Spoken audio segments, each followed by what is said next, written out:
मेरे सरकार आए हैं। सजा दो घर को गुलशन सा, सजा दो घर को गुलशन सा। मेरे विठ्ठला विठ्ठला विठ्ठला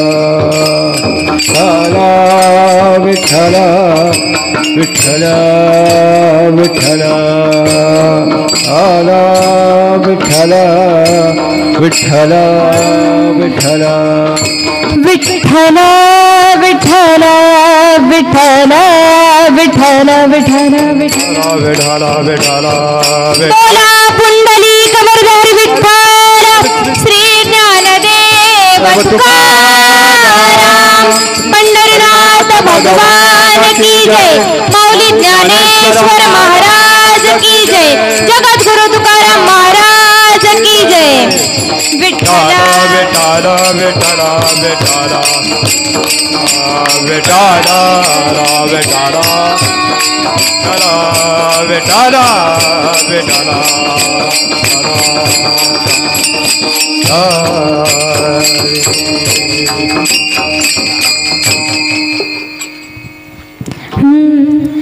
सत्य साच खरे सत्य साच खरे नाम विठोबाचे बरे येणे तुटती बंधने उभय लोकी कीर्ती जेने भाव ज्याचे गाठी त्यासी लाभ उठा उठी येणे तुटती बंधने उभय लोकी कीर्ती जेने तुका म्हणे भोळा जिंकू जाणे कडी काळा येणे तुटती बंधने उभय लोकी कीर्ती जेने विठ्ठला विठ्ठला विठ्ठला विठ्ठला वक्रतुंड महाकाय सूर्यकोटी समप्रभ निर्विघ्नं कुरु मे देव सर्वकार्येषु सर्वदा समचरण सरोजं सान्द्रनीलम्बुदाभं जगन्नीत पानिं मण्डनं मण्डनाना तरुण तुलसी माला कंधरं कंजनेत्रं सदैदवलहासं विठ्ठलं चिन्तयामि पाण्डुरङ्गाकरु प्रथम नमन पाण्डुरङ्गाकरु प्रथम नमन प्रथम नमन प्रथम नमन पांडुरंगाकरु प्रथम नमन पांडुरंगाकरु प्रथम नमन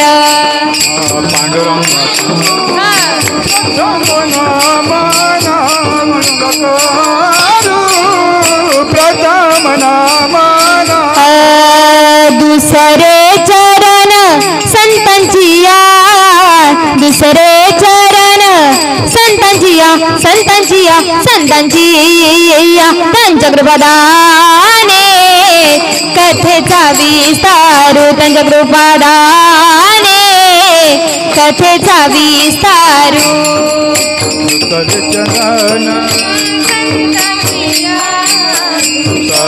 चरण संताजिया संताजिया चंद्राने कथा विचारू चंद्रम पदाने कथा विचारू त्यांच्या कृपादाने कथेचा विस्तारू बाबाजी सद्गुरुदास तुका बाबाजी सद्गुरुदास तुका बाबाजी सद्गुरुदास कथेचा विस्तारू बाबाजी सद्गुरुदास तुका बाबाजी सद्गुरुदास तुका बाबाजी सद्गुरुदास तुका पांडुरंग गंगा करू प्रथम नमन दुसरे चरण संतांची त्यांच्या कृपादाने कथेचा विस्तारू बाबाजी सद्गुरु दास तुका कलावज्ञ ज्योदरार्थावतारम कलांकांक तेजोधिकामोदि वक्रम कलानीशवादापनोदार्हदक्षम समाधिस्थ मूर्तिम भजे ज्ञानदेवम नमो ज्ञानेश्वरा निवृत्ती उदारा सोपान देवा मुक्ताबाई नमो त्रिभुवन पावनी आद्यत्रय जननी देवांची जय जय राधारमण जय जय नवल किशोर जय गोपी चित चोर प्रभु जय जय माखन चोर राधा मेरी स्वामिनी मेरा देखो हो दास जन्म जन्म मोहे दीजियो श्री वृंदावन वास जिथे ज्ञान विज्ञान संजीव होते जिथे योग विद्येस सामर्थ्य येते जिथे मानवाला मिळे मोक्ष गाथा तुझ्या पायरिसी सदा नम्र माथा मस्तक हे पायावरी मस्तक हे पायावरी मस्तक हे पायावरी मस्तक हे पायावरी या वारकरी संतांच्या या वारकरी संतांच्या या वारकरी संतांच्या या वारकरी संतांच्या या वारकरी संतांच्या या वारकरी संतांच्या जयांचे केली स्मरण होय सकळ विद्यांचे अधिकरण तेची बंधू श्रीचरण श्री गुरूंचे ते नमस्कारुणी आता नमो जन्मभूमी जिथे जन्मले मी नमो कर्मभूमी जिथे वाढले मी नमो अलंकापुर भूमी जिथे ज्ञान पावत झाले मी नमो भारत राष्ट्रभूमी जिच्यासाठी येऊ आम्ही कामी विठ्ठल चला विठ्ठला विठ्ठला चला विठ्ठला विठ्ठला चला सत्य साच खरे नाम विठोबाचे बरे येणे तुटती बंधने उभय लोकी कीर्ती जेने प्रस्तुत प्राप्त प्रसंगी प्राप्त स्थळी कर्तुम अकर्तुम अन्यथा कर्तुम शक्तींनी युक्त असणारा भगवान परमात्म्याच्या सेवेकरता निवडलेला अभंग श्रीमंत श्री जगद्गुरु तुकोबराय लोकमान्य संतमान्य नवे नवे तर जगमान्य असे असणारे श्रीमंत श्री जगद्गुरु तुकोबराय यांचा 4 चरणाचा उत्कृष्ट असा नामपर प्रकरणातील अभंग आज आपण सेवेकरता घेतला आहे विठ्ठल विठ्ठला विठ्ठला विठ्ठला विठ्ठला विठ्ठला विठ्ठला विठ्ठला विठ्ठला विठ्ठला विठ्ठला चला विठ्ठला कीर्तनाला सुरुवात करण्याअगोदर अल्पहासा परिहार देणं गरजेचं समजते तो म्हणजे असा की पवित्र पवित्रशा गावामध्ये सुरू असलेला अखंड हरिनाम सप्ताह वर्ष 4 हे सर्वांनी ज्ञातच आहे पण सांगणं हे माझं कर्तव्य आहे आणि त्यात सप्ताहातील आजच्या दिवसाची खरं तर पहिल्या दिवसाचीही म्हणता येणार नाही आणि शेवटच्या दिवसाचीही म्हणता येणार नाही अशी असणारी सेवा माझ्या वाट्याला आली हे माझं भाग्य आहे माझं पामराय काय थोरपण पायीची वाहन पायीवरी विठ्ठल विठ्ठल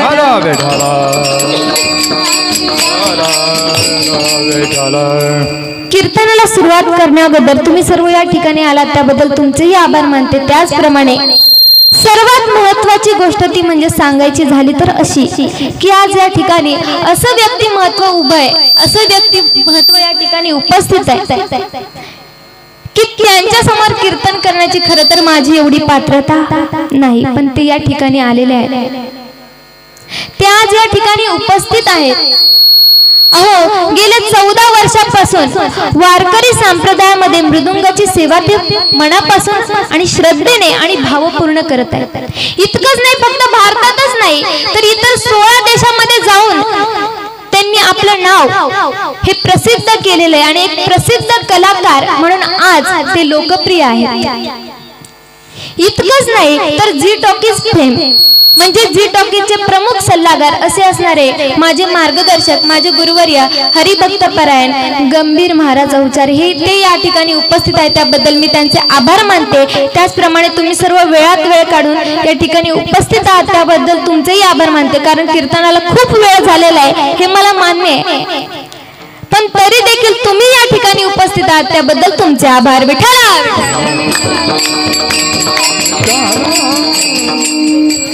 तसं पाहायला गेलं तर आजची सेवा आजचा पहिलाही दिवस आहे आणि शेवटचाही दिवस आहे. त्यामुळे मानाने ठरवायचं झालं तर पहिला दिवस म्हणून नामपर अभंग घ्यावा लागतो आणि शेवटचा दिवस म्हणून मागणी पण आता खरं सांगायचं झालं मी सुद्धा या प्रश्नातच होते की नक्की पहिल्या दिवसाची सेवा म्हणून अभंग निवडू का शेवटच्या दिवसाची. पण आज त्या ठिकाणी नामपर प्रकरणातील अभंग मी निवडलेला आहे, हे माझं भाग्य आहे. आणि अभंगाचा जर विचार केला तर अभंगामध्ये तुकोबराय सांगतात की सत्य साच खरे नाम विठोबाचे बरे. ते सत्य साच आणि खरंही आहे. आता तसं पाहायला गेलं तर तिन्ही शब्दाचा अर्थ एकच होतो, पण तरी सुद्धा तुकोबरायांनी 3 शब्द वापरलेले आहेत. या संसारामध्ये खरं जर काय असेल तर इथे फक्त माझ्या देवाचं काय नाव खरं आहे. कोणाचं तर माझ्या पांडुरंग परमात्म्याचं. ते खरं नाम तुम्ही मुखानं घेतलं पाहिजे. त्याचा फायदा काय तर महाराज दुसऱ्या चरणात सांगतात येणे तुटती बंधने उभय लोकी कीर्ती जेने. याने बंधन तुटतात आणि या भूतलावर कीर्ती मागे राहते. आता हा लाभ प्रत्येकालाच मिळतो का नाही. महाराज म्हणतात की भाव ज्याचे गाठी त्यासी लाभ उठाउटी. जो माझ्या देवाचं नाव घेतो पण भावपूर्ण घेतो, श्रद्धेने घेतो, भावाने घेतो त्यालाच फक्त लाभ मिळणार आहे आणि त्यालाच फक्त फायदा मिळणार आहे. तुकोबराय म्हणतात तुका मने भोळा जिंकू जाणे कळीकळा. महाराज म्हणतात की जो भक्त भोळा आहे, भावाने श्रद्धेने माझ्या देवाचं नाव घेतो तो या काळावर विजय मिळवल्याशिवाय राहणार नाही. विठ्ठला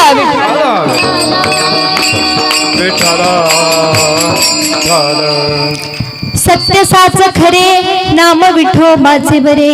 तुकोबराय म्हणतात की माझ्या देवाचं नाव सत्य साच आहे आणि खरं सुद्धा आहे. आता सामान्य लोकांना काही लोक असे आहेत की त्यांना साधे साधे शब्द कळतात, जास्त अवघड शब्द कळत नाही. आता साच काय आणि सत्य काय बऱ्याचशा लोकांना हे कळत नाही, पण बरं हा शब्द प्रत्येकाला कळतो. कारण माणूस संसारामध्ये आल्यानंतर जी गोष्ट बरी आहे तीच गोष्ट आपल्या जीवनामध्ये त्याचा वापर करतो. जी गोष्ट बरी नाही, चांगली नाही ती आपल्या जीवनामध्ये त्याचा उपयोग करत नाही. मग तुकोबराय म्हणतात की माझ्या देवाचं नाव सत्य आहे, साच आहे आणि खरं सुद्धा आहे. आणि खरं नाही तर ते बरं सुद्धा आहे. नुसतं खरं नाही, कारण या संसारामध्ये अशा बऱ्याचशा गोष्टी आहेत की ज्या वाटतात खऱ्या आहेत पण त्या बऱ्या नाही. काही गोष्टी अशा त्या बऱ्या आहेत पण खऱ्या नाही. काही गोष्टी खऱ्याही नाहीत बऱ्याही नाहीत, पण फक्त माझ्या देवाचं नावच असं आहे की ते खरं सुद्धा आहे आणि बरं सुद्धा आहे. विठ्ठला विठाला विठाला विठाला विठाला विठाला विठाला विठाला विठाला विठाला. आता सांगायचं झालं तर काही गोष्टी खऱ्या आहेत पण बऱ्या नाही. मला सांगा विष सर्वांना माहिती का? विष पॉइझन काय होतं ते खाल्ल्यावर? बोलत जा जराशी बोलत जा. विष खाल्ल्यावर काय होतं? माणसाचा मृत्यू होतो. आता माणसाचा मृत्यू होतो म्हणजे ते काय खरं आहे पण बरं आहे का? नाही. ते खरं आहे पण बरं नाही. कारण विष खाल्ल्यानंतर आमच्याकडची तरी माणसं मरतात, तुमच्याकडची मरतात का जगतात हे मला माहित नाही. म्हणजे विष खाल्ल्यानंतर माणसं मरतात म्हणजे ते काय खरं आहे पण चांगलं आहे का बरं आहे का? नाही. इतकंच नाही, मला सांगा मरण खरं आहे पण बरं आहे का? नाही. जर जन्माला आलाय त्याचा मृत्यू निश्चित आहे म्हणजे ते खरं आहे. कारण भूतलावर असा कोणीच नाही. असे बरेच थोडक्यात मोजणारी बोटावर मोजणे इतकी लोक आहेत की त्यांनी मृत्यूवर विजय मिळवला. पण साधारण सांगायचं झालं तर तुम्हा आम्हासारखे सामान्य लोक मृत्यूवर विजय मिळू शकत नाही. त्यांचा मृत्यू निश्चित आहे, म्हणजे मरण हे खरं आहे पण बरं नाही. आता काही गोष्टी खऱ्या नाहीत पण बऱ्या आहेत. कशा आहेत? काही गोष्टी खऱ्या नाहीत पण बऱ्या आहेत, काही गोष्टी खऱ्याही नाहीत आणि बऱ्याही नाहीत. अहो माझ्या या जर संसाराचं सांगायचं झालं तर हा संसार खराही नाही आणि बरा सुद्धा नाही. कारण खरा जर म्हणायचं झालं तर तो कसा आहे? मायेचा बाजार आहे, दुःखाने व्यापलेला आहे, त्याच्यामुळे तो बरा नाही आणि खरा सुद्धा नाही. मग महाराज म्हणतात की या संसारात बऱ्याचशा अशा गोष्टी आहेत की त्या खऱ्या नाही, बऱ्या नाही, काही खऱ्या आहेत, बऱ्या आहेत, बऱ्याचशा अशा आहेत. पण या संसारामध्ये सांगायचं झालं तर एकच गोष्ट अशी आहे की ती खरी सुद्धा आहे आणि बरी सुद्धा आहे. ते काय? तर फक्त माझ्या देवाचं नाव आहे. मी एक खात्रीने सांगू शकतो की जो माझ्या देवाचं नाव घेईल त्याचं भलं झाल्याशिवाय राहणार नाही. विठ्ठल विठ्ठल विठ्ठल विठ्ठल विठ्ठल. मग ते बरं असणारं आणि खरं असणारं नाम आपण आपल्या मुखानं घेतलं पाहिजे, कारण तेच महत्वाचं आहे. बाकी काही तुम्ही कराल त्याला काही महत्व नाही. कारण या संसारामधल्या अशा बऱ्याचशा गोष्टी आहे की त्या कमवायच्या नादामध्ये आपण देवाला विसरून जातो. ज्यावेळेस आपल्यावर संकट येतं तेव्हा आपण देवाच्या मंदिरात जाऊन हात जोडतो, पण ज्यावेळेस आपल्याकडे काहीतरी सुखाचे क्षण येतात तेव्हा आपण असं म्हणत नाही की हे मला देवामुळे मिळालं. अजिबात नाही. मी कष्ट केले म्हणून मला हे मिळालं. ही प्रत्येकाची काय आहे? प्रत्येकाची विचार करण्याची क्षमता आहे. चांगलं झालं तर मी माझ्या कष्टाने माझ्या प्रयत्नाने मिळवलं, पण वाईट झालं तर आपण काय म्हणतो? जाऊ दे, माझ्या नशिबातच नव्हतं. अहो एखादा जर वारकरी असेल ना आणि त्याला वारीला जायचं असेल आणि वारी जर चुकून झालीच नाही तर त्याला त्रास होतो का? तर तो खरा वारकरी असतो. पण हे जर सामान्य व्यक्तींचं सांगायचं झालं ना तर वारी जर झाली नाही तर ते काय म्हणतात की जाऊ दे, देवाच्याच मनात नव्हतं की मी तिथे यावं म्हणून.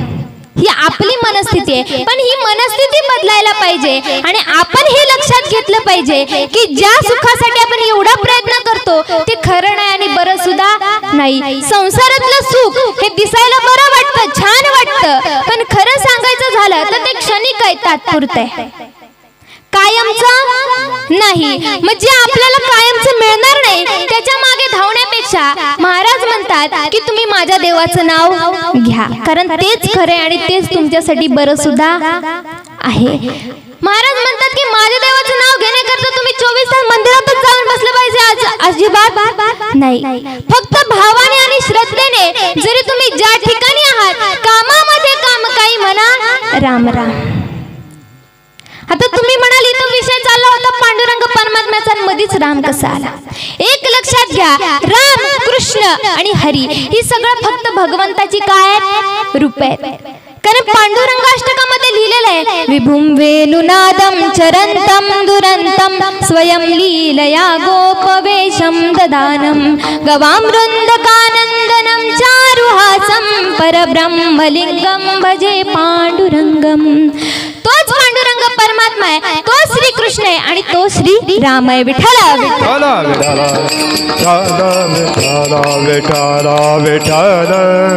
ज्याप्रमाणे संतांचं सांगायचं झालं तर संत हे स्त्री नाहीत आणि पुरुषही नाहीत तर पूर्ण पुरुष आहेत. कारण काही अभंगामध्ये संतांनी स्वतः म्हटलेलं आहे, अहो ज्ञानोबरायांनी सुद्धा म्हटलेलं आहे की जाईन गे माय तया पंढरपुरा भेटेन माहेरा आपोलिया. आता खरं सांगायचं झालं तर ज्ञानोबरायांना माय म्हणजे एक पुरुष, त्याला माय शब्द शोभतो का? नाही शोभत. पण तरी सुद्धा ज्ञानोबरायांनी म्हटलेलं आहे की जाईन गे माय, म्हणजे थोडक्यात सांगायचं झालं तर संत हे स्त्री नाहीत आणि पुरुष देखील नाही. अहो तुकोबारायांनी सुद्धा म्हटलेलं आहे काय?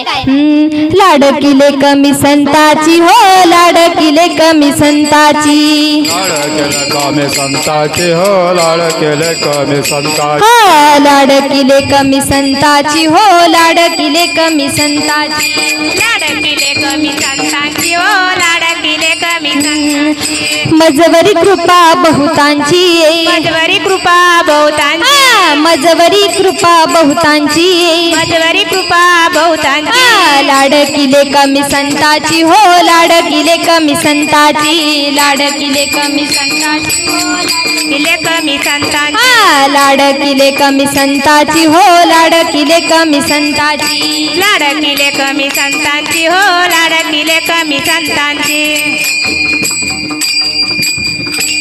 या ठिकाणी तुकोबारायांनी स्वतःला लेख म्हणवून घेतलाय. म्हणजे थोडक्यात सांगायचं झालं तर संत स्त्री नाहीत पुरुषही नाहीत तर ते पूर्ण पुरुष आहेत. आणि असे असणारे तुकोबाराय सांगतात की तुम्ही माझ्या देवाचं नाव घ्या. आता ते सांगतात म्हणजे त्यांचा काहीतरी फायदा आहे असा अजिबात नाही. ते आपल्या भल्यासाठी सांगितलेलं आहे. कारण संतांनी अवतार घेतला कशा करता फक्त या समाजाला या जगाला कळावं की त्यांचं हित कशामध्ये आहे, त्यांना चांगलं कशामध्ये मिळतं आणि त्यांना पुण्य कशाने मिळणार आहे हे सांगण्याकरता संतांनी अवतार घेतले होते. जगाच्या कल्याणात संतांच्या विभूती देह कष्टविती परोपकार आहे. संपूर्ण आयुष्य फक्त जगाच्या कल्याणाकरता खर्च करतात ते संत आहेत. आणि अशा संतांनी सांगितलेलं आहे की तुम्ही आमच्या देवाचं नाव घ्या. बरं ते फक्त आपल्याला सांगतात का? नाही, तुकोबारायांनी सुद्धा घेतलेलं आहे. इतकं नामस्मरण केलं की माझी मज झाली अनावर वाचा छंद या नामाचा लागला असे किंवा घेतला असे. इतकं नामस्मरण संतांनी केलं त्या पांडुरंग परमात्म्याचं नामस्मरण केलं. तुकोबारायांनी तर इतकं केलं की त्यांची वाचा अनावर तर झालीच होती पण त्यांना वेड लागलं होतं नामस्मरणाचं. त्या पांडुरंग परमात्म्याच्या नावाचं वेड लागलं होतं. वेडा झालो वेडा झालो वेडा झालो वेडा झालो वेडा झालो वेडा झालो वेडा झालो वेडा झालो वेडा झालो वेडा झालो वेडा झालो वेडा झालो वेडा झालो वेडा झालो वेडा झालो वेडा झालो वेडियांच्या गावा गेलो वेडियांच्या गावा गेलो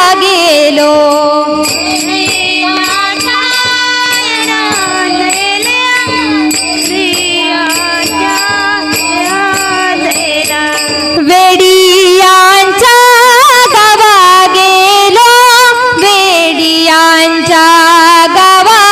गेलो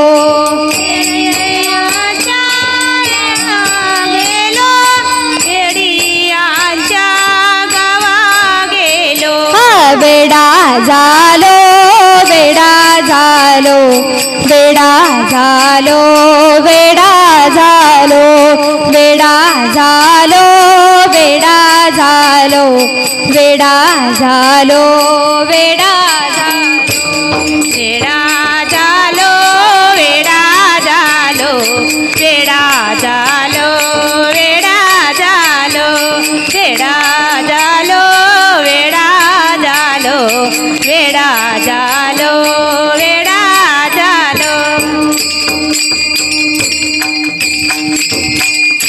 त्यांनी स्वतः इतकं देवाचं नामस्मरण केलं होतं की साक्षात देव त्यांना म्हणायचा की तुकोबारा आता काहीतरी मागा. पण त्यांनी काहीच मागितलं नाही. आपलं जर सांगायचं झालं तर एकदा जरी मंदिरात गेलो हात जोडला ना तर काही न मागता कधीच परत येणार नाही. एवढे सगळे जण बसलेले आहेत. मला प्रामाणिकपणे हात वर करून सांगा की आम्ही देवळात जातो आणि देवाकडे काहीच मागत नाही. करा हात वर.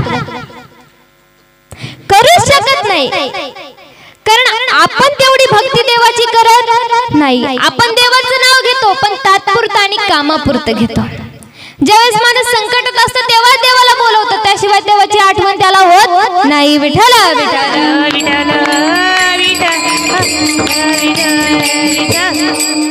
मग महाराज म्हणतात की तुम्ही आयुष्य खर्च करता या संसारातली सुख तुम्हाला मिळावी याकरता संपूर्ण आयुष्य खर्च करता. या संसारामध्ये तुम्ही तुमचं कर्म करत बसता. काय करता? जन्माला आल्यापासून लहानपणी काय तर शाळा शिका. शिकायची, शाळा शिकून काय होईल, पुढे गेल्यावर नोकरी मिळेल, नंतर नोकरी मिळेल, नंतर संसार, हे करता करता संपूर्ण आयुष्य निघून जातं.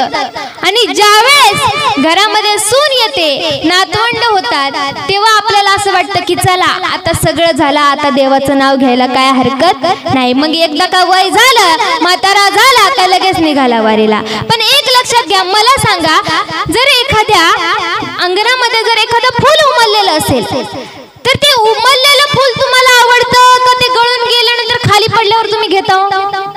ज्यावेळेस ते नुकतंच उमललेलं असतं ते फूल प्रत्येकाला आवडतं. तसंच देवाला देखील जे फुल गळून गेलंय ज्याची काही गॅरंटी नाही ते फुल जास्त आवडत नाही. पण जे नुकतंच उमललेलं आहे, ज्याला ज्ञात आहे चांगलं काय वाईट काय हे ज्याला कळतं, त्याने तरी कमीत कमी देवाचं नाव घेतलं पाहिजे. म्हणून महाराज म्हणतात की तुम्ही सर्व ज्ञानी आहेत, तुम्हाला कळलं पाहिजे की तुमचं हित कशात आहे आणि अहित कशात आहे. आणि तुमचं हितच जर कशात असेल तर तुम्ही काय केलं पाहिजे, तर फक्त माझ्या देवाचं नाव घेतलं पाहिजे. ते कसं आहे, तर अभंगाचं प्रथम चरण. सत्य साच खर, सत्य साच खर, सत्य साच खर,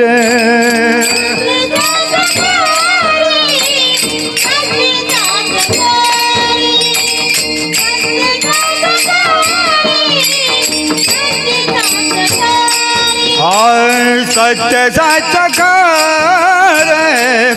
साच खर, सत्य साच खर, सत्य साच खर,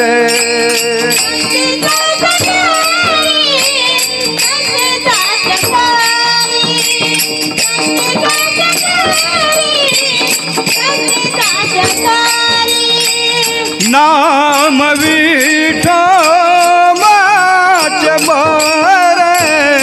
नाम विठो बाज मारे, येने तुटती बंधने, येने तुटती बंधने, बाज मारे,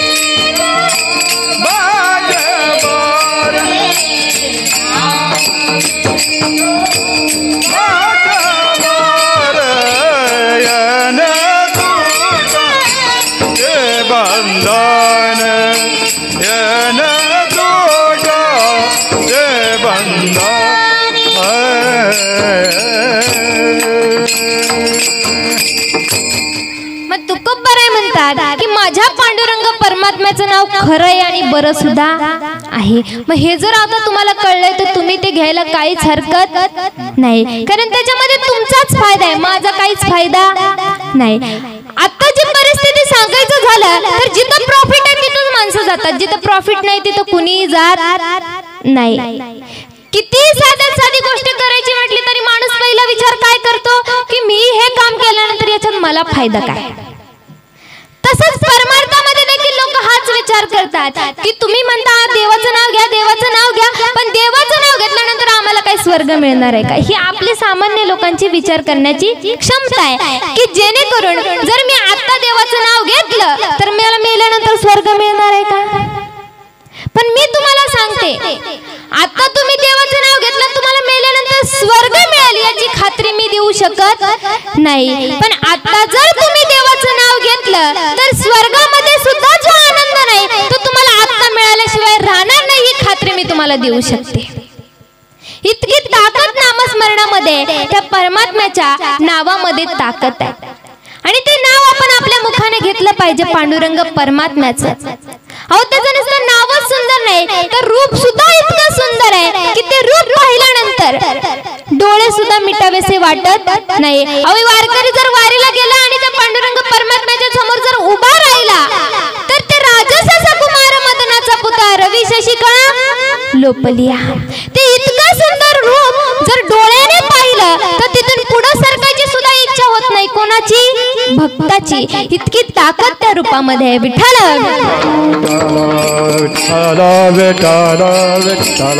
ते सुंदर आहे. सुंदर ते ध्यान उभे विटेवरी,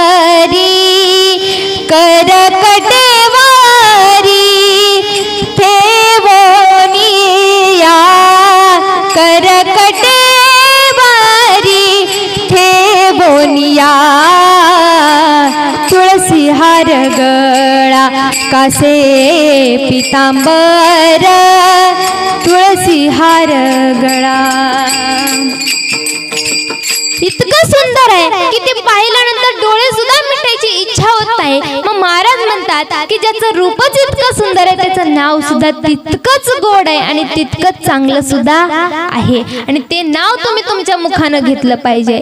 मुखाने रामकृष्ण हरी म्हटलं पाहिजे. कारण जिभे गोड तीन अक्षरांचा रस अमृत दयासा फिके पुढे. अहो त्याच्यामध्ये इतकी ताकद आहे की अमृत प्यायल्यानंतर माणूस अमर होतो. पण ते अमृत सुद्धा ज्याच्या समोर फिक आहे असं माझ्या देवाचं नाव आहे आणि ते तुम्ही तुमच्या मुखानं घेतलं पाहिजे. मुखाने राम कृष्ण हरी हे म्हटलंच पाहिजे आणि तोच वारकऱ्याचा धर्म आहे. विठ्ठला विठ्ठला विठ्ठला विठ्ठला विठ्ठला.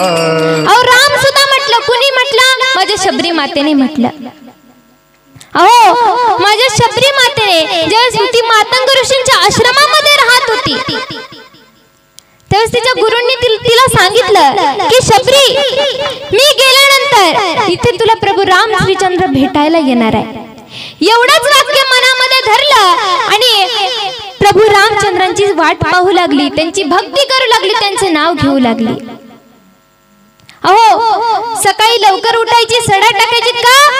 अंगण झाडून घ्यायची का? तर माझे प्रभू श्री राम जर माझ्या झोपडीमध्ये आले या कुटीमध्ये आले तर त्यांच्या पायाला एखादा खडा टोचू नये एखादा काटा रुतू नये म्हणून ती रोज सकाळी अंगण स्वच्छ करायची. तिला माहित नव्हतं की ते आज येणार आहेत का उद्या येणार आहे. पण रोज ती येण्याची वाट पाहायची. अहो बोरे तोडून आणायची आणि आधी स्वतः झाकून पाहायची. आंबट असेल तर फेकून द्यायची आणि गोड असेल तर ताटामध्ये ठेवायची. कोणासाठी? तर फक्त त्या रामासाठी. तिला काय वाटायचं की जर एखादं बोर आंबट लागलं तर माझ्या प्रभूंची त्यांना असं वाटू नये की उगच खाल्लं म्हणून ती आधी स्वतः झाकून पाहायची आणि मगच त्या ताटामध्ये ठेवायची. इतकी निस्वार्थी भक्ती कोणी केली? शबरी मातेने केली. रामाचं नाव घ्यायची.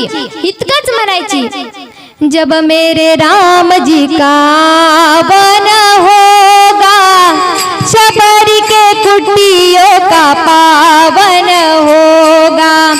जब मेरे राम जी का वन होगा शबरी के कुटियों का पावन होगा.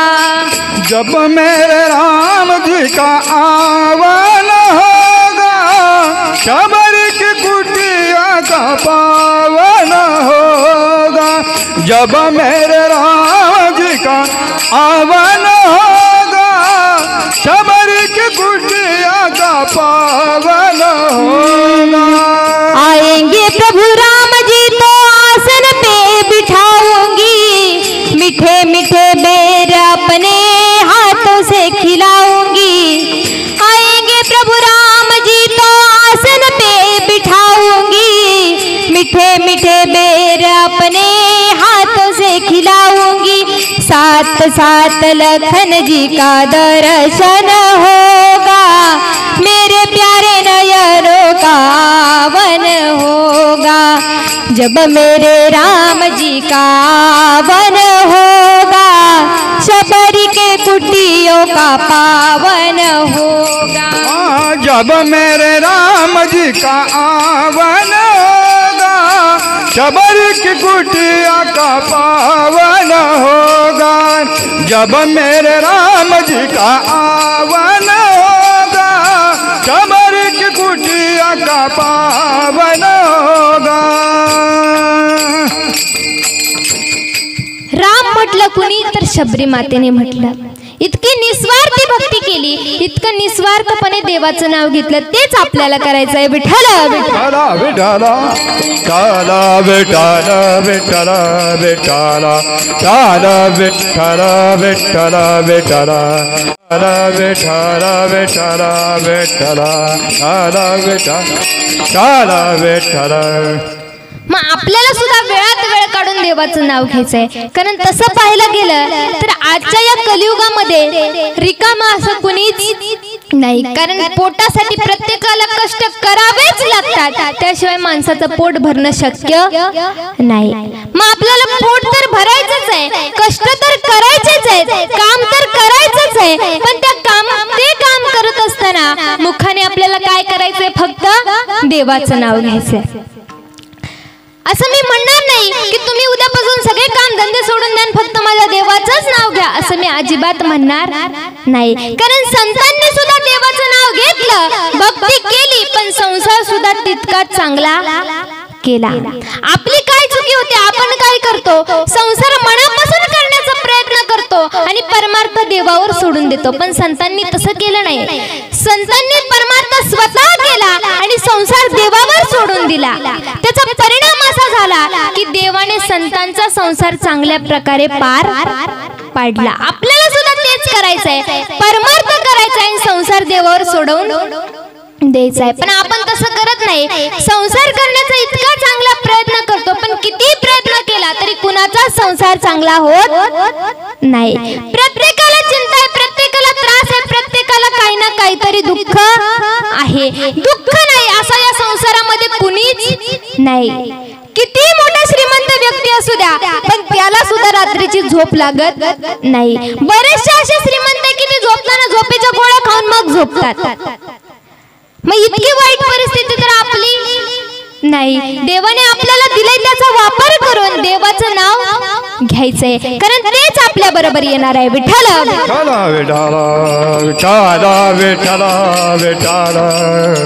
पण आपल्या जीवनामध्ये इतकी चिंता आहे ना, इतकी चिंता आहे की त्या चिंतेमधून आपण बाहेर काही पडत नाही. अहो, लहान मुलगा तो शाळेतही जात नसतो, त्याला पैसा काय असतो, म्हणजे संसार काय असतो, कष्ट काय असतो, दुःख काय असतं हे सुद्धा कळत नाही. पण तो सुद्धा आजीला म्हणतो, आजी 10 रुपये दे. आजीने विचारलं ना, कशाला बाळा? मला साठवायचे. का?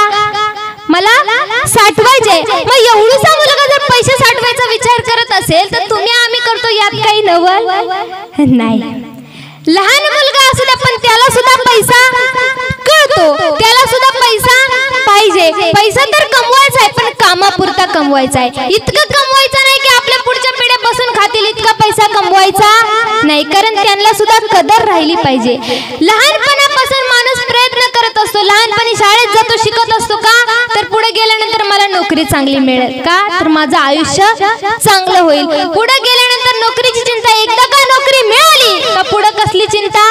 लग्नासाठी बायको मिळते की नाही. आत्ताचा सर्वात मोठा प्रश्न. बरेचसे असे तरुण आहे, खरंच सांगायचं झालं तर ज्यांचं झालं त्यांचं तर भाग्यच आहे, पण ज्यांचं जमतच नाही त्यांचं तर काय करायचं काही सांगताच येत नाही. विठ्ठल अहो, एक मुलगा असाच वैतागला. काय? तर लग्नच जमत नव्हता.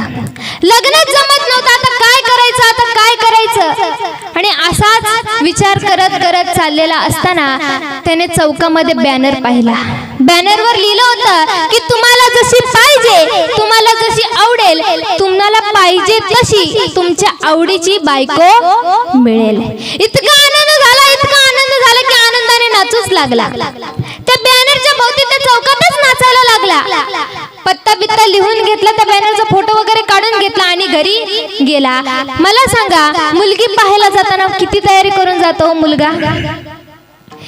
पण नवरीला सुद्धा एवढा वेळ लागणार नाही, तेवढा नटापटा करून जातो नवरदेव मुलगी पाहण्याकरता. तसंच त्याने तयारी केली, सूट बूट घातला, सगळं काही जिथलं तिथं व्यवस्थित केलं. का? तर उद्या मला काय मिळणार आहे? बायको बघायला जायचंय, मला पाहिजे तशी बायको मिळणार आहे.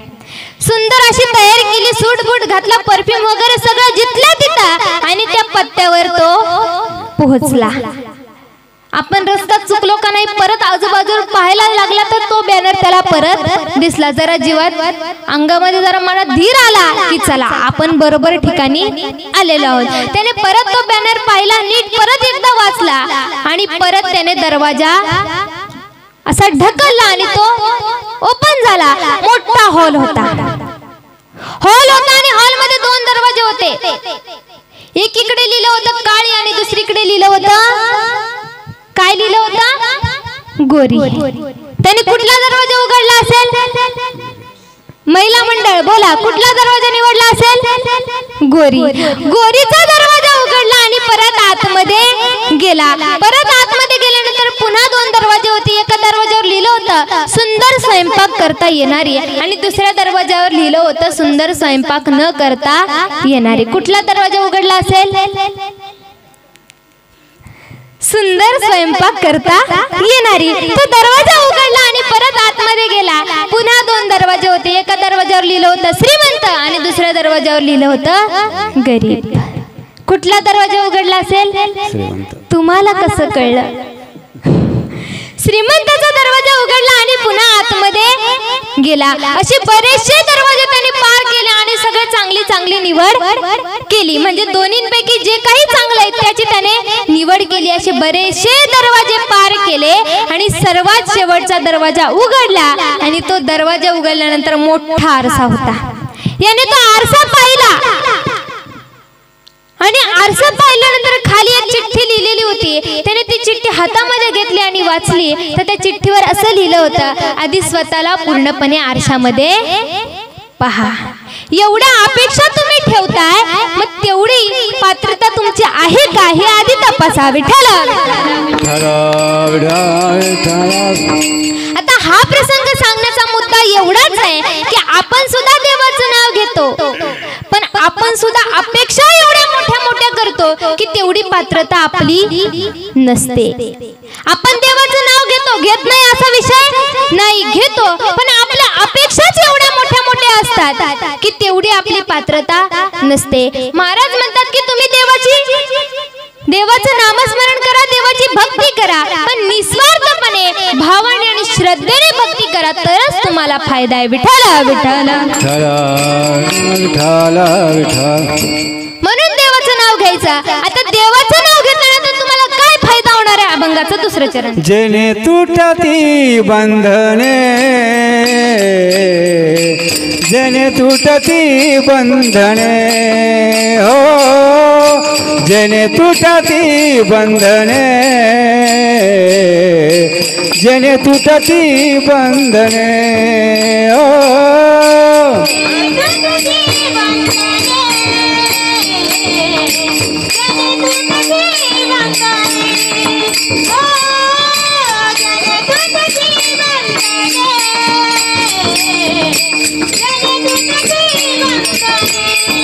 हो येने तुटती बंधने, येने तुटती बंधने,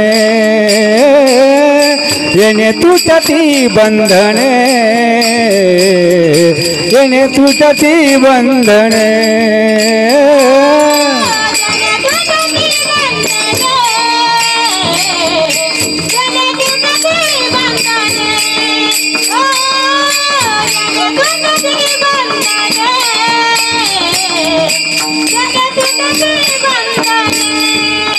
उभयालो की कीर्ती जने, उभयालो की कीर्ती जने, उभयालो की कीर्ती जने, येने तुटती बंधने, येने तुटती बंधने, हो येने तुटती बंधने, येने तुटती बंधने, उभयालो की कीर्ती जने, उभयालो की कीर्ती जने, उभयालो की कीर्ती जने, येने तुटती बंधने, येने तुटती बंधने, हो येने तुटती बंधने, येने तुटती बंधने.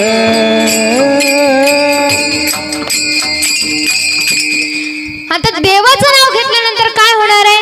येणे तुटती बंधने, उभयलोकी कीर्तिजने, याने बंधन तुटणार आहे. आता एकदा का बंधन तुटली म्हणजे काय होणार? मोक्ष प्राप्ती होणार. कारण हरी हरी हरी मंत्र हा शिवाचा म्हणती जेवाचा तया मोक्ष. जे मुखाने देवाचं नाव घेतात, जे ही बंधन सर्व तोडतात त्यांना मोक्ष प्राप्ती होते. विठ्ठल विठ्ठल विठ्ठल विठ्ठल. म्हणून याने बंधन तुटणार आहे आणि कीर्ती मागे उरून राहणार आहे. आता याचा 2रा अर्थ पाहायला झालं तर तुका म्हणे एका मरणाची सरे उत्तमाची उरे कीर्ती मागे. मग आपल्याला सुद्धा हेच करायचंय की जेणेकरून या संसारामध्ये ज्या बंधनामध्ये आपण अडकलेलो आहोत, आता तसं पाहायला गेलं तर संसारामध्ये काही कमी बंधनं नाही. प्रत्येकाच्या कर्माची बंधनं वेगळी, इंद्रिय बंधनं वेगळी, अशी प्रत्येक बरीच बंधन आहे की ज्या बंधनामध्ये ज्या कर्मामध्ये आपण बांधले गेलो. पण एकदा का देवाचं नाव घेतलं तर या सर्व बंधनातून आपण मुक्त होणार आहोत. आणि एकदा का मुक्त झालं तर आपल्याला मोक्ष प्राप्ती होणार आहे. आणि ज्याला मोक्ष मिळाला त्याची कीर्ती मागे उरल्याशिवाय राहणार नाही. मग आपल्याला सुद्धा हाच फायदा करून घ्यायचा आहे आणि देवाचं नाव घ्यायचंय, नामस्मरण करायचंय, भक्ती करायची आहे. कारण तेवढंच आपल्या बरोबर येणार आहे. तुम्ही किती बंगले बांधले, किती गाड्या खरेदी केल्या, किती एकर जमीन खरेदी केली, याला कोणी विचारणार नाही. तिथं गेल्यानंतर फक्त एकच हिशोब होणार की तुम्ही चांगली किती कामं केली आणि तुम्ही किती पुण्य केलं आणि किती वाईट कामं केली आणि किती तुम्ही दुसऱ्याला त्रास दिला, दुसऱ्याचा किती छळ केला, याचीच फक्त तिथं गणना होणार आहे. मग तुम्हाला काय करायचंय? मुखाने हरी बोलायचंय. कारण एकदा का मुखाने हरी बोलला की हरिमुखे म्हणा, हरिमुखे म्हणा, पुण्याची गणना कोण करी. एकदा का हरिमुखाने म्हणायला सुरुवात केली तर इतकं पुण्य मिळणार आहे की त्या पुण्याची गणना कोणीही करू शकत नाही. आणि इतकं पुण्य मिळाल्यानंतर निश्चितच मोक्ष मिळणार. विठ्ठल विठ्ठल विठ्ठल विठ्ठल विठ्ठल. म्हणून त्या भगवंताचं नाव घ्यायचं. आता ज्या भगवंताचं नाव घ्यायला लागलं तो काय सामान्य आहे का? नाही. ऐका, यशस्वी औदार्य, ज्ञान, वैराग्य, ऐश्वर्य हे 6 गुणवर्य वस्ती जेत असा तो भगवंत. तो भगवंत काही सामान्य नाही, जगाचा मालक आहे की ज्याच्या सत्तेशिवाय वृक्षाचं पानही हलत नाही असा भगवान परमात्मा. त्याचं नाव तुम्हाला घ्यायला सांगितलेलं आहे. अहो, या संसाराचा जर विचार केला तर बरीचशी अशी मंडळी आहेत की जी मोठ्या मोठ्या माणसांची नावं सांगून आपली कामं करून घेतात की मी याचा सहकारी आहे, मी याचा ओळखीचा आहे, असं म्हणून बरीचशी लोक मोठ्या मोठ्या माणसांच्या ओळखी सांगून कामं करून घेतात. पण अशा लोकांच्या नावाचा वापर न करता जर तुम्ही जगाच्या मालकाच्या नावाचा वापर केला तर तुम्हाला इतकं पुण्य मिळणार आहे आणि इतका लाभ मिळणार आहे की तो इतर कुठेही तुम्हाला मिळणार नाही. म्हणून तो लाभ मिळवून घ्यायचा आहे. विठ्ठल विठ्ठल. मग तो लाभ मिळण्यासाठी ते पुण्य आणि तो फायदा होण्यासाठी काय करायचंय? देवाचं नाव घ्यायचंय. आता देवाचं नाव घ्यायचं म्हणजे नुसतंच घ्यायचं म्हणून घ्यायचं नाही, तर भावाने आणि श्रद्धेने घ्यायचंय. जो भावाने देवाचं नाव घेतो त्यालाच देव त्याच्यावरच कृपा करतो. कारण देव फक्त भावाचा भुकेला आहे, त्याला दुसरं काही नको. देव भावाचा भुकेला हाची दुष्काळ त्याला दुसरं काहीच नको, फक्त भाव आणि श्रद्धा पाहिजे. अहो, तुम्ही किती हजाराचा जर हार खरेदी केला आणि जर देवाला घातला, पण जर त्या हारामागे तुमची श्रद्धा नसेल, भाव नसेल, आणि तेच जर एखादं तुळशीचं पान जरी देवाला भावाने श्रद्धेने अर्पण केलं तर त्या हारापेक्षा त्या तुळशीच्या पानाचं महत्व जास्त आहे. का? तर त्याच्या पाठीमागे भाव आहे आणि त्याच्या पाठीमागे काय आहे? श्रद्धा आहे. म्हणून तुम्ही किती खर्च करून देवाची भक्ती करता याला काही महत्व नाही, तर तुम्ही किती श्रद्धेने आणि किती भावाने देवाची भक्ती करता याला महत्व आहे. कारण देव भक्ती पाहतो पण बाह्य स्वरूपाची नाही. तर अंतर्मनामध्ये तुम्ही किती देवाला साठवलंय आणि किती त्याला आपल्या हृदयामध्ये स्थान मोठं दिलंय ते देव पाहतो. बाह्य रूपाने तुम्ही किती चांगलं सुंदर धोतर घातले, किती पांढरे शुभ्र टोपी घातली, किती साजधाज केलाय, किती मोठा टिळा लावलाय, याला कोणी देव पाहत नाही. पण अंतर्मनामध्ये देवाविषयी तुमची काय श्रद्धा आहे आणि काय भाव आहे एवढंच देव पाहतो. विठ्ठल विठ्ठल विठ्ठल. आणि ज्याच्या मनामध्ये भाव आहे त्यालाच लाभ आणि फायदा. अभंगाचं 3रं चरण. भाव जया गाठी, भाव जया गाठी, भाव जया गाठी, भाव जया गाठी, भाव जया गाठी, भाव जया गाठी, भाव जया गाठी, भाव जया गाठी, भाव जया गाठी,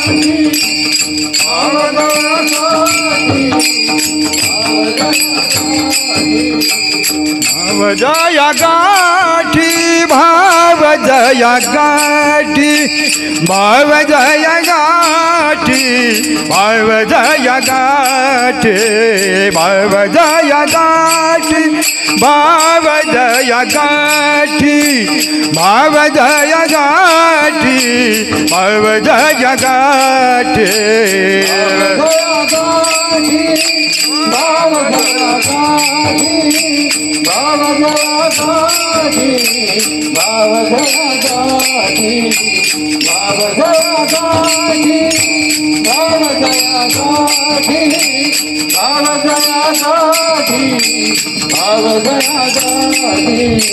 तयाला भवठा उठी तयाला भवठा उठी तयाला भवठा उठी तयाला भवठा उठी येने तुटती बंधन येने तुटते बंधन येने तुटती बंधन येने तुटते बंधन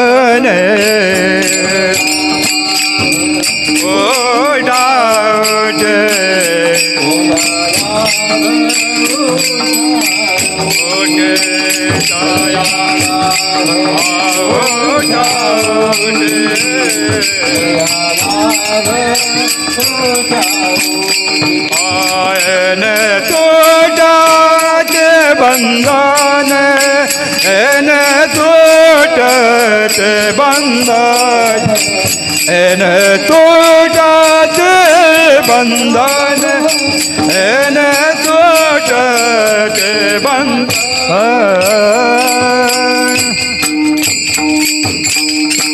महाराज म्हणतात फायदा होणार आहे, लाभ मिळणार आहे, पण कुणाला? ज्याच्याकडे भाव आहे आणि ज्याच्याकडे श्रद्धा आहे त्यालाच लाभ मिळणार आहे. म्हणून काय करायचंय? देवाचं नाव घ्यायचंय, पण भावाने आणि श्रद्धेने घ्यायचंय. एकदा वारकरी संप्रदायाच्या नियमाप्रमाणे आपण सुद्धा देवाचं भजन करूया, तेही भावाने आणि श्रद्धेने. विठोबा रखुमाई विठोबा रखुमाई विठोबा रखुमाई विठोबा रखुमाई विठोबा रखुमाई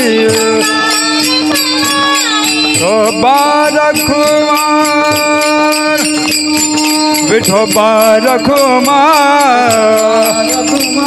विठोबा रखुमाई विठोबा रखुमाई विठोबा रखुमाई विठोबा रखुमाई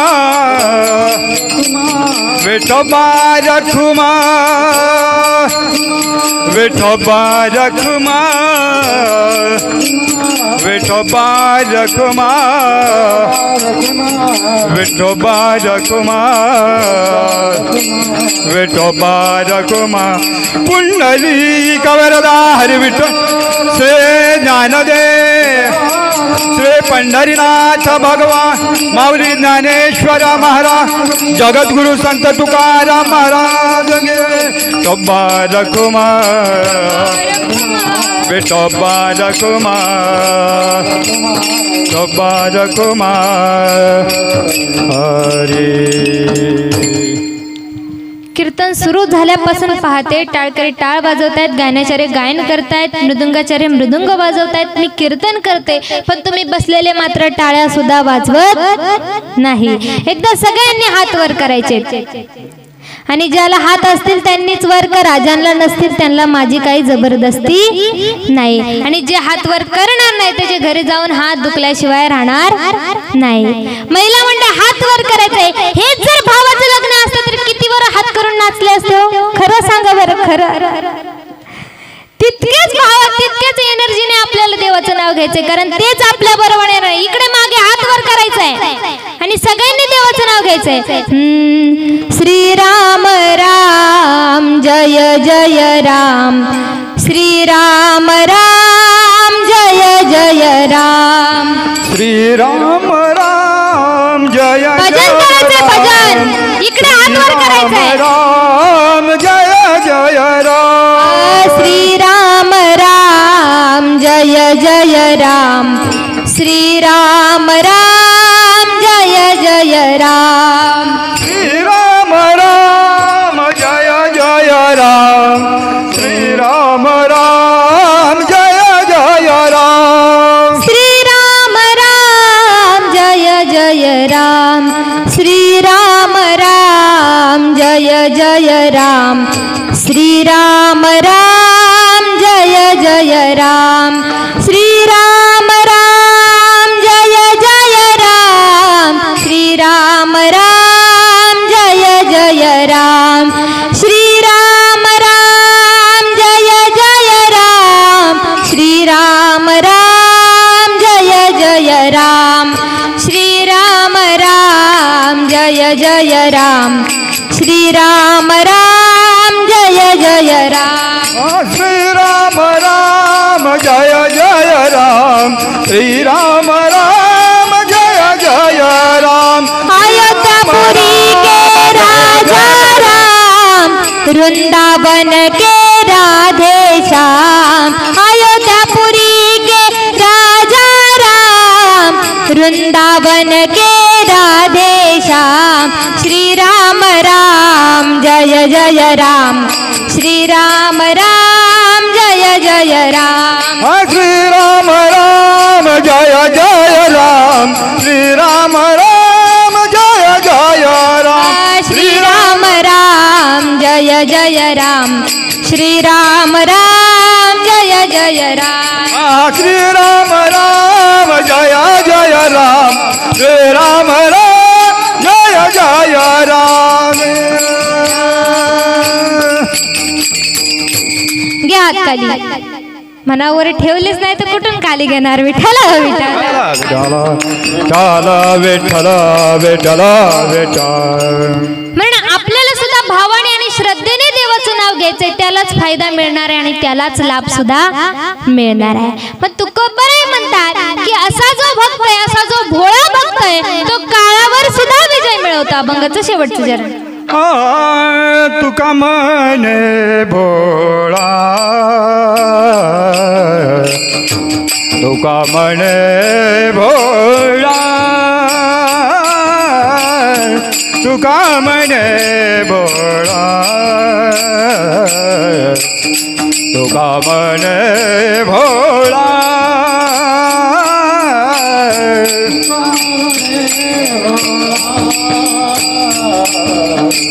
तुका मने भोळा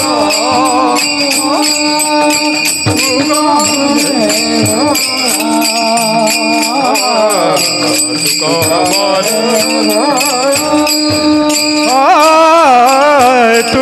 मने भोळा तुका मने भोळा तुका मने भोळा तुका मने भोळा मने भोळा तुका मने भोळा तुका मने भोळा तुका मने भोळा जिंकुदान काळी काळा जिंकुदान काळी काळा न तुटते बंधने न तुटते बंधने न तुटते बंधने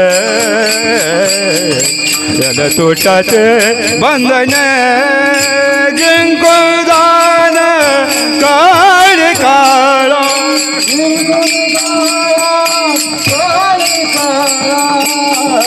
आयन तुटते बंधन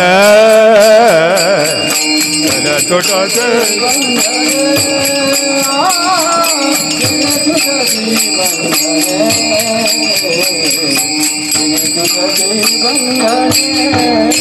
उभयार की किराती जन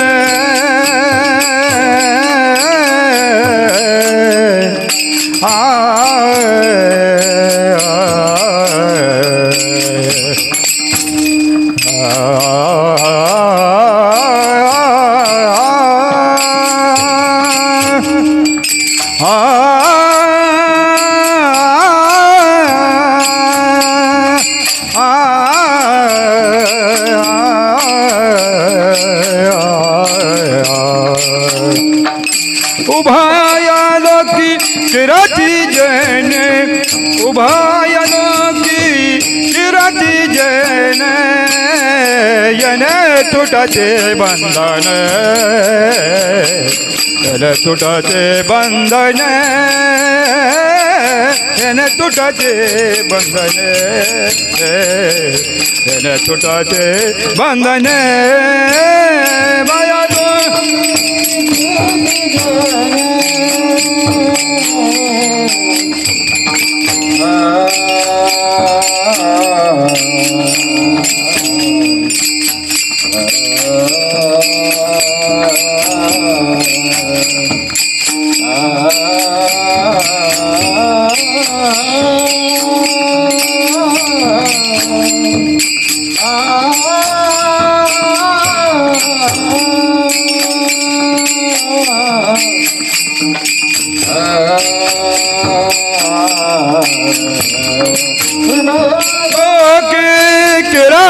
जन उभायालोकी चिरत जन जन तुटते बंधन जन तुटते बंधन जन तुटते बंधन जन तुटते बंधन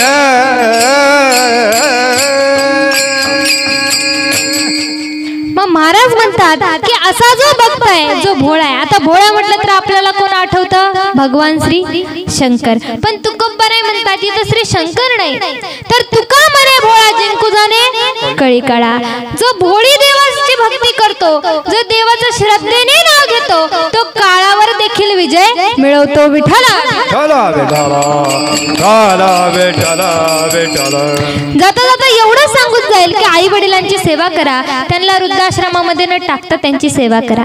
कारण आजकाल मुलं मोठ्या मोठ्या बंगल्यांमध्ये राहतात परंतु आई वडिलांना मात्र 10-5 हजार रुपये देऊन एखाद्या वृद्धाश्रमात ठेवतात. तसं न करता त्यांची सेवा करा.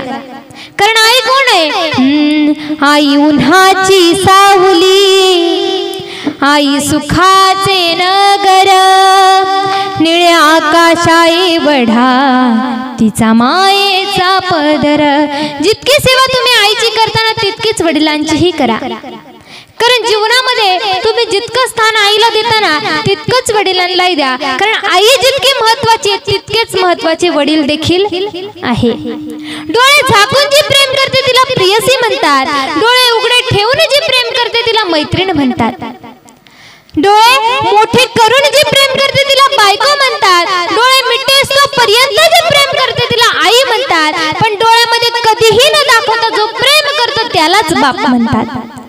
म्हणून जीवनामध्ये जितकं महत्व तुम्ही तुमच्या आईला देताना तितकंच वडिलांनाही द्या आणि आई वडिलांची सेवा करा. आणि स्त्री भ्रूण हत्या थांबवा. कारण मला सांगा मुलगी आजकाल कोठे कमी आहे? मुलगी इंजिनियर आहे, मुलगी डॉक्टर आहे, मुलगी कलेक्टर आहे, मुलगी कीर्तनकार आहे, मुलगी गायनाचार्य आहे, मुलगी मृदंगाचार्य आहे. कित्येक गुण त्या मुलीमध्ये.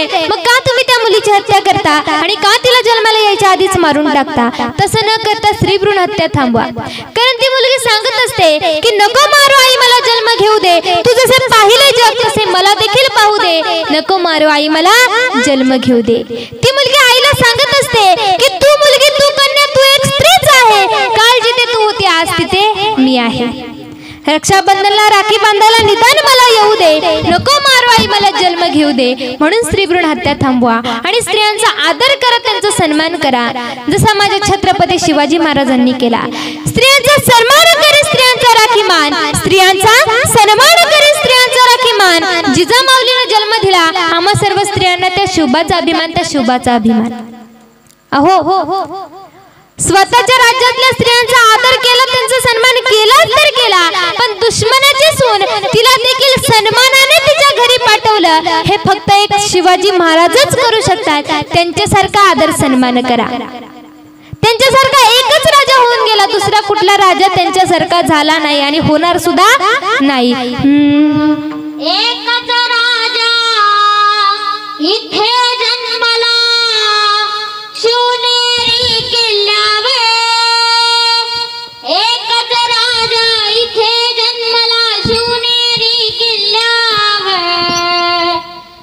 माझ्या राजाचं नाव गाजतंय गड किल्ल्यांच्या दगडावर शिवराजाचं नाव गाजतंय गड किल्ल्यांच्या दगडावर माझ्या राजाचं नाव गाजतंय गड किल्ल्यांच्या दगडावर शिवराजाचं नाव गाजतंय गड किल्ल्यांच्या दगडावर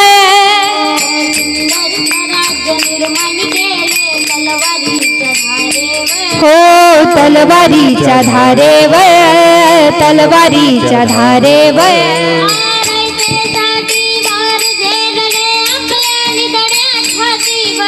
आपल्या निधड्या छातीवर आपल्या निधड्या छातीवर स्वराज निर्माण केले तलवारीच्या धारेवर होरायचे साठी वार झेलले आपल्या निधड्या छातीवर शानपणाने लढले मावळे भरोसाच्या राजावर शानपणाने लढले मावळे भरोसाच्या राजावर माझ्या देवाचं नाव गाजतंय गड किल्ल्यांच्या दगडावर शिवराजाचं नाव गाजतंय गड किल्ल्यांच्या दगडावर माझ्या राजाचं नाव गाजतंय गड किल्ल्यांच्या दगडावर शिवरायांचं नाव गाजतंय गड किल्ल्यांच्या दगडावर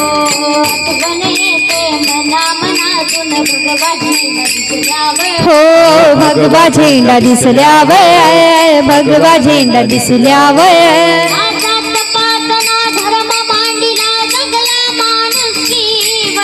जगला माणुसकीवर जगला माणुसकीवर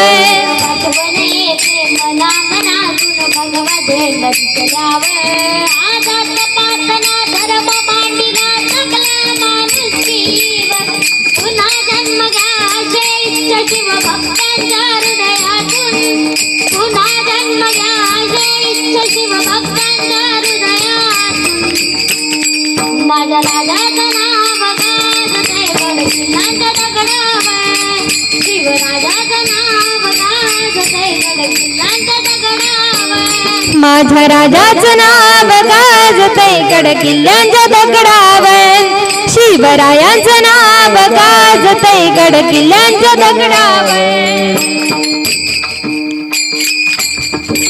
म्हणून त्यांनी जसा आदर सन्मान केला तसा तुम्ही करा विठ्ठल टाळकऱ्यांनी चांगली साथ दिल्याबद्दल त्यांना कोटी कोटी धन्यवाद गायनाचार्यांनी चांगली साथ दिल्याबद्दल त्यांनाही कोटी कोटी धन्यवाद तुमचं कुणाचंही मला नाव माहीत नाही पण तरी देखील उत्कृष्ट साथ दिल्याबद्दल तुम्हालाही कोटी कोटी धन्यवाद त्याचप्रमाणे मृदुंगाचार्य हरिभक्तपरायण माझे गुरुवर्य गंभीर महाराज अवचार त्यांनी अति उत्कृष्ट साथ दिल्याबद्दल त्यांनाही कोटी कोटी धन्यवाद त्याचप्रमाणे बसलेले तुम्ही सर्व माझे मायबाप श्रोते तुम्ही सर्वांनी शांत चित्ताने माझं कीर्तन श्रवण केल्याबद्दल तुम्हालाही कोटी कोटी धन्यवाद त्याचप्रमाणे झालेली सेवा माऊलींच्या चरणी अर्पण करते माझ्या गुरुवर्यांच्या चरणी अर्पण करते तुम्हा माझ्या जन्मदात्या माता पित्या चरणी अर्पण करते आणि तुम्हा सर्व मायबाप श्रोत्यांच्या चरणी अर्पण करून माझ्या सेवेला पूर्णविराम ज्ञानेश्वर ज्ञानराज तुकाराम ज्ञानेश्वर माऊली ज्ञानराज माऊली तुकाराम